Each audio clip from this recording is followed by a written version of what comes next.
Government of India అంటే రాష్ట్ర ప్రభుత్వం మీరు చూస్తే దగ్గర 3,50,000 మ్యాట్స్ అక్కడ ఆర్గనైజ్ చేస్తున్నాం. ఇంకొక పక్కన 5 లక్షల టీ షర్ట్స్ వాళ్ళందరికి కూడా ప్రొవైడ్ చేస్తున్నాం. దానికి కావాల్సిన ట్రాన్స్పోర్ట్ గానీ దూరంగా నుంచి వచ్చే వాళ్ళకి అవన్నీ కూడా ప్రొవైడ్ చేస్తున్నాం. అయితే ఇక్కడికి రావడం ఒక ఈవెంట్, ఒక చరిత్ర, ఒక రికార్డుకి.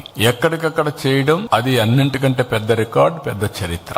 ఆ విషయంలో అందరూ గుర్తుపెట్టుకోవాల్సిన అవసరం ఉంది. ఒకవేళ ఎవరైనా ఆ ప్లేసుకు పోలేకపోయినా ఇప్పటి నుంచి ప్రాక్టీస్ చేసి ఆ టైంలో మీ ఇంట్లోనే చేయండి. ఎవ్రీ హౌస్ మీ ఇంట్లో ఉండే అందరూ కలిసి మీరు గాని చేయగలిగితే ఆ రోజు ఏదైతే 7 to 8 పెట్టామో, ఏదైతే ఈ యోగా 1 hour ప్రాక్టీస్ పెట్టామో దాన్ని మీరు అందరూ తీసుకోవాల్సిందిగా అందరినీ కోరుతున్నా. ఇది అయిన తర్వాత హెల్త్ లో నేను వినూత్నమైన కార్యక్రమాలు కూడా తేవాలనుకుంటున్నాం. టెక్నాలజీ ఉపయోగించి హెల్త్ ని ఏ విధంగా ఆన్లైన్ ఆఫ్లైన్ రెండూ పెట్టుకొని preventive health, real time monitoring, curative cost ఎట్ట తగ్గించాలి, మెరుగైనటువంటి ఆరోగ్య పరిస్థితులు ఏ విధంగా ఎస్టాబ్లిష్ చేయాలని వర్కౌట్ చేస్తున్నాం. బిల్ గేట్స్ ఫౌండేషన్ అయితే ముందుకు వచ్చారు. దీనికి బిల్ గేట్స్ ఫౌండేషన్ వచ్చి ఒక పైలట్ ఆంధ్రప్రదేశ్ చేయడానికి వచ్చారు.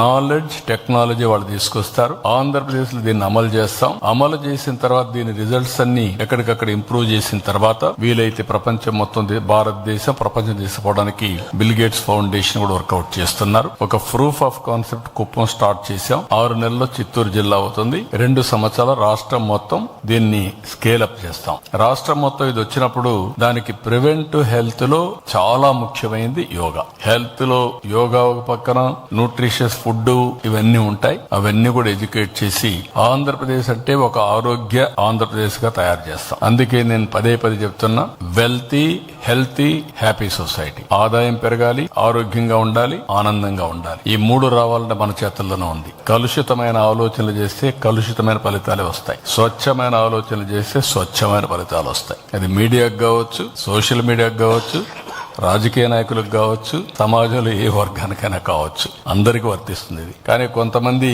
ఆ కలుషితమైన ఆలోచనలు చేసి సమాజాన్ని కలుషితం చేసి రాజకీయ లబ్ధి పొందాలనుకుంటే వాళ్ళందరినీ సమాజానికి దూరంగా పెట్టగలిగితే మనం అందరం కూడా హ్యాపీగా బతుకుతాం.